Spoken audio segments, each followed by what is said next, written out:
नमस्कार, good morning. बहुत अच्छा लगा आप लोगों ने वीडियो को देखा और कुछ डाउट्स पूछे। ऐसे ही करते रहिए तो बहुत अच्छा लगता है और पढ़ते रहिए प्लीज़। ठीक है, आज हम बात करेंगे डीसी जनरेटर पार्ट सिक्स में क्या आएगा। पहला पार्ट सिक्स में हम सबसे पहले पढ़ेंगे ब्रश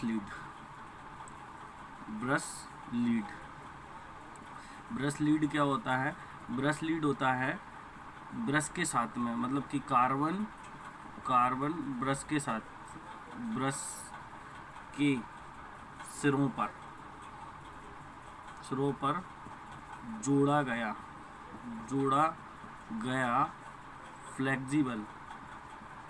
फ्लेक्सिबल वायर का टुकड़ा, ये आपका क्या कहलाता है?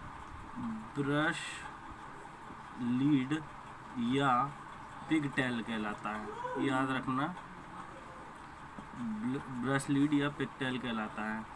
यह क्या काम करता है? यह बाह्य परिपथ को जोड़ने के काम आता है। बाह्य परिपथ को जोड़ने के काम आता है।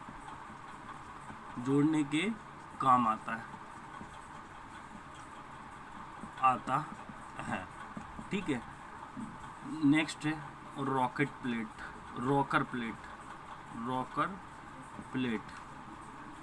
प्लेट क्या होती है?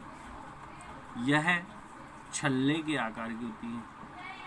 छल्ले के आकार की प्लेट होती है। ठीक है, छल्ले के आकार की होती है, जो फ्रंट एंड प्लेटों के साथ, मतलब कि जो प्लेटें लगी रहती है प्लेटों के साथ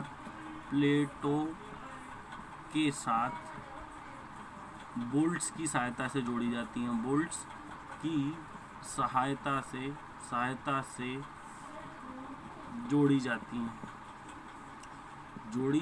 जाती हैं। ठीक है, इनको हम क्या बोलते हैं?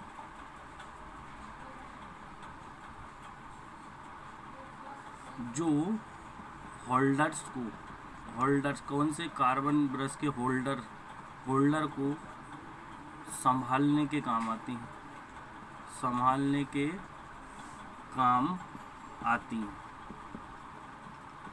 लास्ट में है, नेक्स्ट है एंड कवर क्या काम करता है? एंड कवर क्या होता है? जनरेटर की बॉडी के दोनों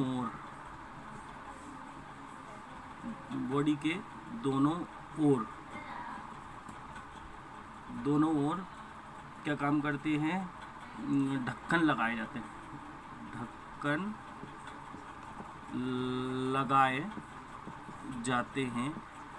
हैं। उन्हें एंड कवर कहते हैं। ठीक है, एंड कवर कहते हैं। इसमें फैन लगा रहता है, जिससे क्या होता है? बॉडी और बाइंडिंग्स दोनों को ठंडा करने के काम आता है। ठीक है, नेक्स्ट है बेयरिंग।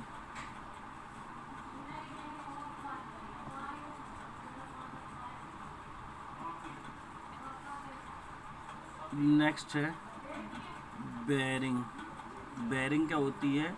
बेयरिंग होती है आर्मेचर शाफ्ट को बेयरिंग के द्वारा प्लेट्स पर कसा जाता है। ठीक है, और छोटी डीसी मशीन में बेरिंग का प्रयोग किया जाता है। शाफ्ट या पुली, नेक्स्ट है शाफ्ट या पुली। शाफ्ट या पुली का काम होता है आर्मेचर और कम्यूटेटर के लिए। आर्मेचर और कम्यूटेटर के लिए आधार का कार्य करती है।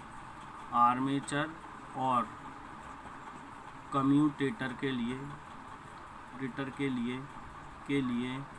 आधार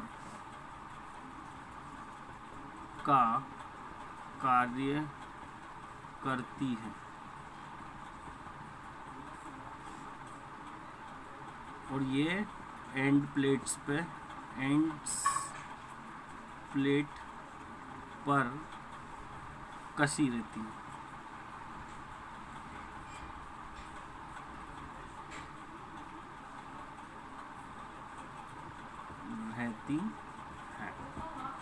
ठीक है, ये इतनी चीज़ें आप अच्छे से पढ़ लीजिएगा क्योंकि एक एक डिटेल है, एक एक पार्ट्स की डिटेल है, और उसको पार्ट्स की डिटेल को अच्छे से पढ़ेंगे तो ये है ब्रश लीड है, ब्रश लीड के बाद है रॉकर प्लेट के बाद है एंड कवर के बाद है बेयरिंग के बाद है शाफ्ट। देखिए ये काई की बात कर रहे हैं अपन, ये बात कर रहे हैं जैसे कि हम बात करते हैं कि कार्बन ब्रश क्या होता है, ये आपका आर्मेचर, ठीक है, ये आपका आर्मेचर, ये पीछे वाला हिस्सा, इधर आपकी क्या लगे हैं कम्यूटेटर, यहाँ लगे हैं कार्बन ब्रश, और ये आपका शाफ्ट निकली हुई है।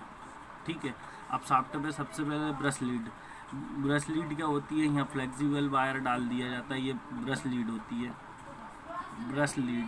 ठीक है, ब्रश लीड के बाद में क्या है रॉकर प्लेट क्या होती है, यहाँ छल्ले डाल दिए जाते हैं इसको कसने के लिए, इसको कसने के लिए छल्ले डाल दिए जाते हैं। ठीक है, ये छल्ले डाल दिए हैं तो ये आपके रॉकर प्लेट कहलाती है। शाफ्ट बेयरिंग का लगी रहती है यहाँ, जब इसका स्टेशनरी पार्ट होगा, ये जैसे मान के चलो स्टेशनरी पार्ट, और शाफ्ट को स्थिर घुमाने के लिए ये स्टेशनरी पार्ट है, ये स्टेशनरी पार्ट, तो ये काय के लिए है बेयरिंग यहाँ लगी रहती है शाफ्ट के स्टार्टिंग में। यदि छोटी मोटर होगी तो यहाँ पर एक गोल छल्ला लगा रहेगा, गोल छल्ला जिसको बोलेंगे बुश। ठीक है, बुश बोले जाता है। शाफ्ट या पुली आर्मेचर और कम्यूटेटर का आधार का कार्य करता है। शाफ्ट या पुली क्या होता है, यहाँ पर एक और छल्ला डाला रहता है, उसको हम क्या बोलते हैं, पुली रहते हैं। कूलिंग फैन क्या होता है, इसके आउटर में जो मोटर को ठंडा करता है, पीछे एक पंखा लगा रहता है, या पीछे की साइड में यहाँ पंखा लगा रहता है, एक पंखा गोल गोल, और उसके ऊपर कवर लगा रहता है, तो ये उसको फैन का काम करता है, कूलिंग फैन। ठीक है, अब इसमें क्या लगी रहती है, बेड प्लेट कहाँ लगी रहती है, नीचे, ये लगी रहती है बेड प्लेट का काम क्या रहता है, इसको आधार पे कसने का कार्य होता है बेड प्लेट। आई बोल्ट कहाँ लगा रहता है, आई बोल्ट ऊपर लगा रहता है, आई बोल्ट कहाँ लगा रहता है, ऊपर, जो कि उठाने रखने के काम में आता है।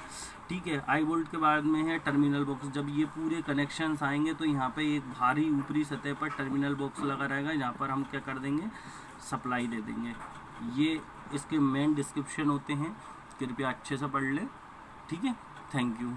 और बहुत पढ़ें और बहुत डाउट पूछें, बहुत अच्छा लगता है। कल आपने बहुत डाउट पूछे, बहुत अच्छा काम करा, धन्यवाद।